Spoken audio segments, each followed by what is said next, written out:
This is my week 7 participation video.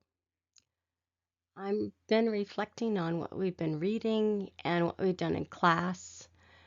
In building a lesson plan, there's a lot of thought that I really need to put into it and what I really want the learner to come away with from my class. And if I have a chance to, I do my best to survey the people within my class to make sure I understand where they're at, where they're coming from, and where they may need to progress. Maybe they're progressed further than I am, possibly in some ways. Maybe there's some things that I can learn from them. And so if I know their direct needs and their desires, why they're coming to the class, then I can try and do my best to actually help them meet those goals. So I can also create those essential and non-essential questions, and a part of that would be in that survey or intake form so that I'm able to get to know them. And also in the process of learning, I can use that to help me see where they are at in that process.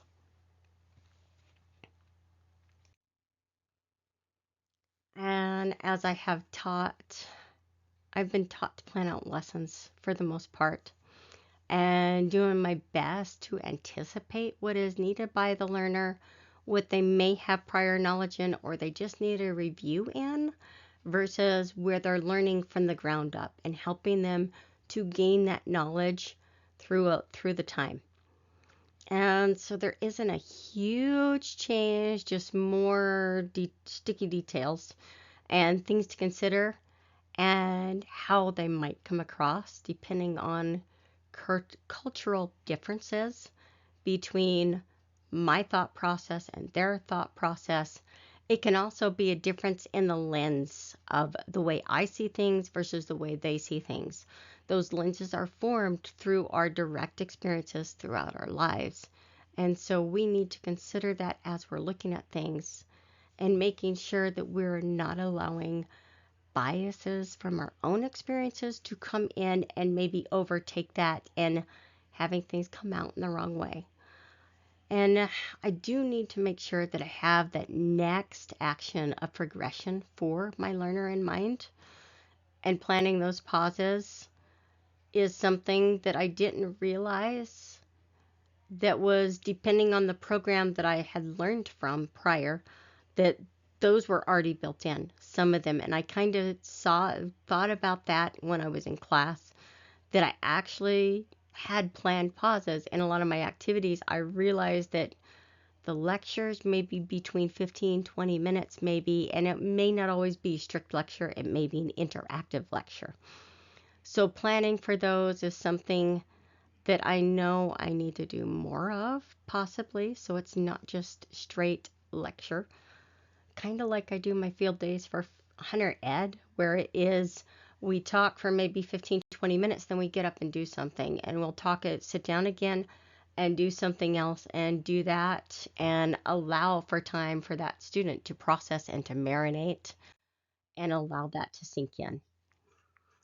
So, in our readings, I understood that we needed to understand our learner and where they're coming from, their background, their formative experiences, and we need to be able to build and encourage lifelong learning and build a love affair with the learning process itself.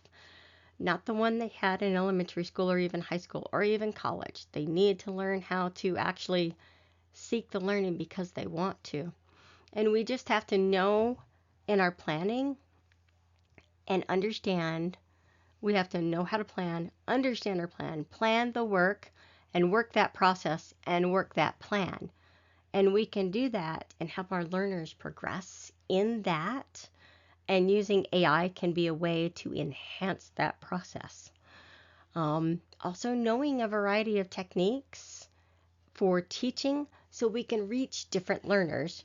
And sometimes we have to be very adaptable in the moment to be able to teach, to switch techniques and be able to take that to another technique because it's not reaching some of our learners or one of our learners even. And the example was mentioned was the theory of planned behavior, so we can actually help plan a behavior or have them complete a task.